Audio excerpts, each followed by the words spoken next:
I had plenty of posters. Who did you have posters in your bedroom? Oh my goodness. Yeah. I had a lot of Beatles posters. Beatles. I like Yeah. But then like once I started to get into like, you know, Who did you have Montana, it was done. Who did you have a cardboard cutout though? I don't think people. I didn't I don't have think any, people but had those in all their of my bedroom. cool friends had them. No way. Yeah. Of what? Of like who? Selena Gomez. They had all the cool ones of her, All right. like They had with her a little cardboard, a wand. life-size cardboard cutout of Selena Gomez, huh? Yeah. And you had the Beatles posters on your wall. Did people think you were weird because you had Beatles and they had Selena Gomez? Well, like, listen, I had a fair share of everything. Oh, okay.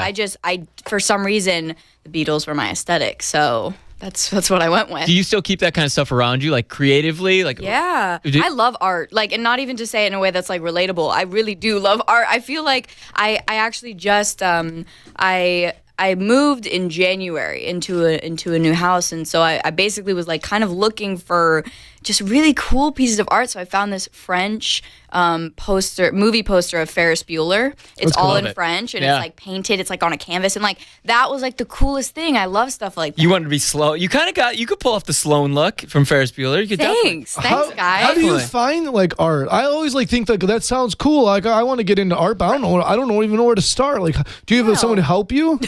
No, I mean, an art but- assistant. Yeah. Well, no, I don't have an art assistant.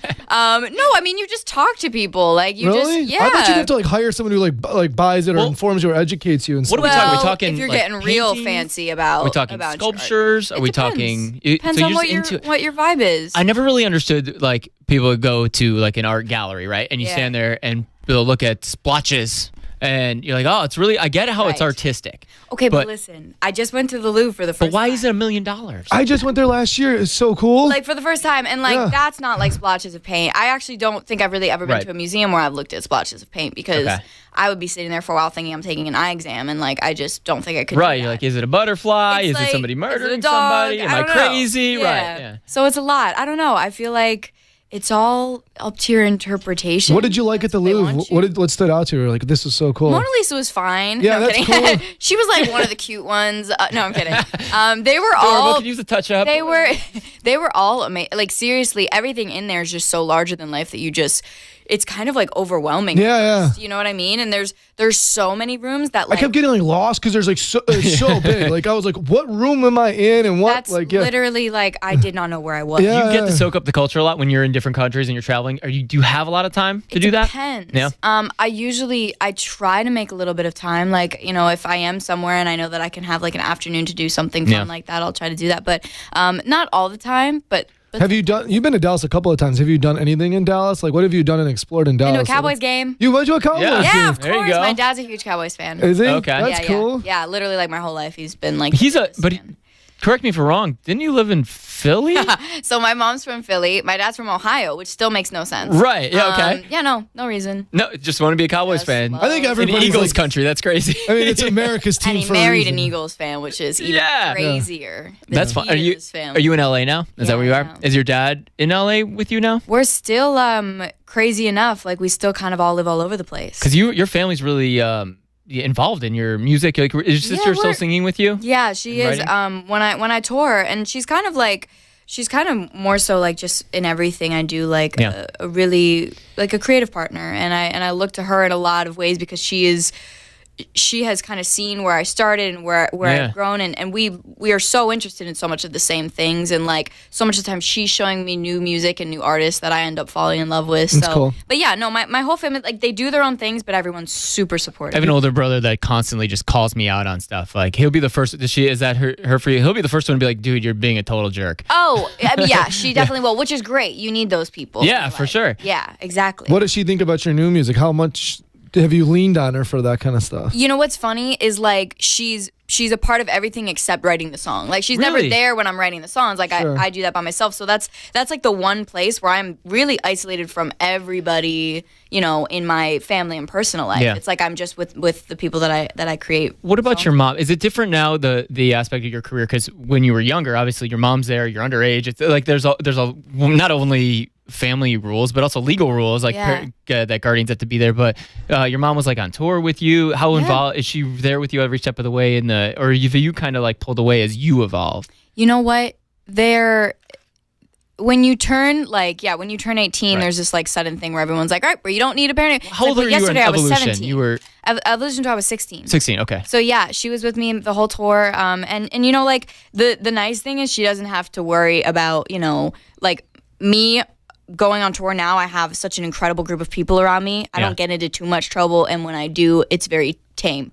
So, you know, she does trust me in a lot of ways, and I think that on my last tour, I toured the U.S. in the summer, and she was there for a majority of the tour. But like even her, she was like, "All right, I'm gonna like skip out on these couple of shows and like see," because you have to start slow. Let's see how rip she the does. Band-Aid off, you know. But no, they are there with me every step of the way, and I don't think that that's a bad thing. Was she on the bus with you? Yeah. Too? Well, we first tour was hard, but second tour we kind of had more of our own space. So I brought my dog too. Oh, what's it like growing up on tour? Like growing up in the spotlight, like not TV. Yeah, right. Like legitimately, there's like 15 cameras. Like that's hard. Or what's it like? Yeah. Growing up on tour is interesting. I think my life changed a lot more when I started touring, because there's no preparation for tour. There's never like anybody to prepare you truly for what you're getting into. What does that mean? It's so hard to describe unless you're doing it, because it's like every day. No schedule is ever the same, but you're constantly waking up in a new place every day, kind of being thrusted into situations that you've never experienced. And you love that, don't you? I do, You love because that. I'd be bored otherwise. You know, like if I and I think like I started homeschooling when I was in 3rd grade, because for some reason I just knew that like I wanted to like be on the go. For a big portion. That was your choice? You're in 3rd grade. You're like, I'm not going to school anymore. No, I didn't say I wasn't going to school, but I was homeschooled. Yeah. And I was like, well, I'm not going to get much done in, you know, I'm not going to say my teacher's name. I'm not going to get much done in my 3rd grade science class, which in hindsight, I probably did learn a lot about plants. But I think, you know, now it's just not really what I wanted to focus on. And as far as school and as far as moving forward with that, like, I always say, like, I'm prepared for whatever, and I'm open to whatever life wants to throw at me. That's interesting that like, you felt like you knew who you were and what you wanted, like, in 3rd grade. Like, I feel like I was, like, barely could decide what TV show I wanted to watch or movie I wanted to My son's going see. into 3rd grade right now, and I'm like, man, if he came home and said, hey, I want to be homeschooled, first of all, I'll be like, well, I'm going to have to hire someone to teach you because I don't know anything. Well, then I did cyber school. I did online school. So I did have, like, other people teaching me online. Yeah.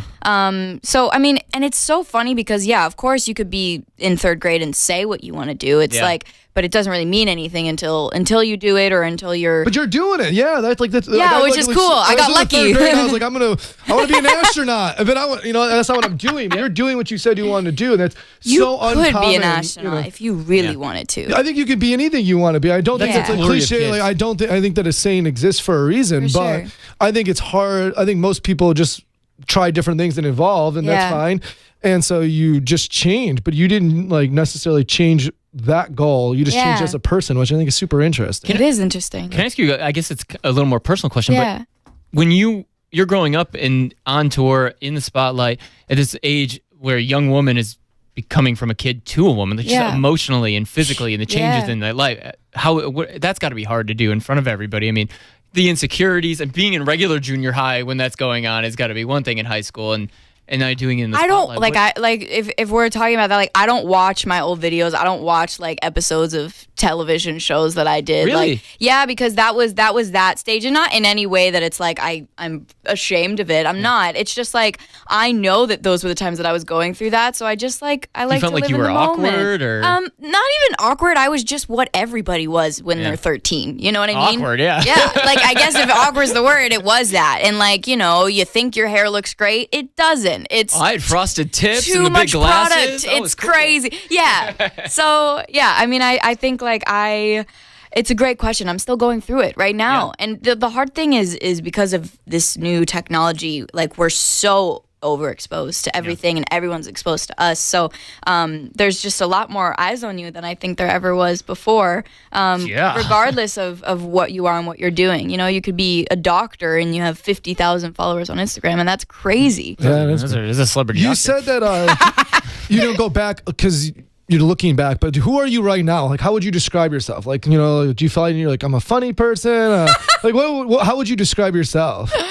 How would you describe yourself? That's such a loaded question. Yeah, like, I do. I don't you think. better answer. No. Well, I don't think anyone ever wants to describe themselves. I think when other people describe it, you hope it's But it's you good. should have a sense of who you are. Like if I were to describe myself, Yeah. I feel like I'm caring, Yeah. I'm understanding, I'm curious, like You very, are. very curious Yeah. person. I'm about the world. I think I'm sympathetic. Yeah. So I would be able to describe who I think I am, and then I can also describe who I want. I know I'm driven, so I know what I want to be. I mean, let's put it this way. I again, like you said, sympathetic, and I'm very empathetic. I feel so much, and that produces into creativity. So I like to say I'm a creative person, and my mind is kind of never. Is that your never outlet slowing then? down. 'Cause if you're that empathetic, you're absorbing a lot of energy. Yeah. Negative, positive, whatever Yeah. it is. Is that your outlet? Does it all come out of music? Do you have something else that you kind of is it art? Is it? It's art in general, whether it's most of it is my music, but a lot of the times it's just, writing in general, or, if I get lucky enough to be a part of a project where I feel like I can, put that into a performance that I'm giving, it's all Let's around. talk about some of the writing though for this new project though, because I do feel like this song "Almost Love" is so much different from all your other stuff. Yeah. And it sounds different. You in the videos, everything. It's very sexy. The Yeah, video it's is very Thank you. different. Yeah, Thanks, I guys. was like, I feel like I'm definitely not watching a 14-year-old anymore. So when you're writing, do you feel that while you're writing it that's different, or are you just going with whatever and then you listen back and you're like, wow, that's a different me? Actually, what it is, you don't even think about it. You're just doing what, like, the first thing that comes to your mind, and obviously that in that moment was what I was going through and how I was feeling and the kind of sound that I was into. And so then you go back and you listen and you go, oh, like, I guess I can see why that's such a huge departure for people to like process, because I wasn't processing it myself. How do you balance the Disney star to music star? Yeah. Like I feel like there's always this transition where everyone kind of goes to this sex appeal. Like we have to break that. So how do you find that balance? Because like at your age, you're kind of finding your sex appeal anyway. So it's just natural for you to go through that. Nick Jonas but also went not like be hardcore this. Miley, You know what but I'm like saying? not be forced, but not to be forced. So where do you and find, I don't think like, anyone puts as much focus on just putting it out there, like the men that do that. I don't know if it's as looked down upon as it is for females. Yeah, it's standard. completely Absolutely. different. Great And I think that, again, like you say, from Disney star to music star, like it's this thing that, the fact that, I was working on a show at 13 years old, whatever that show was going to be, like, that was the one that ended up working and ended up like, and I'm so grateful for that show. But it truly is like, it's so funny that people think of it as like, Disney is a way of life. Like I was the same person then as I am now. It's just like I was playing a different character, and now I'm just being who I am. But I think it's because of the fan base. Yeah. So I think it's like that fan base Yeah, of follows you course. from Disney. So then it's like when you transition into sex appeal, it's like, Right. well, is the fan base ready? Is the fan base ready? And how concerned are you of that? Concerned? I mean, I feel like I have to be honest with myself, or else they won't believe it. And again, if they want to grow with me, that's awesome, and I'm super grateful. You have for the that. album release party tonight. Is the album done? The album's close. you have Tonight's like an intimate sort of listening session sort of thing. And are all these songs people are going to hear tonight, they're going to be on the album? Do you know what songs are going to be on the album yet? Yes. You picked them because you wrote a lot of songs, right? did. Like I wrote- how many are you sitting on? Probably like almost 70 songs. Wow, that's cool. That's a lot of songs. Yeah. Okay. Yeah. All right. So you know what's going to be on the album. Yeah. And we don't have a specific date yet. Just winter.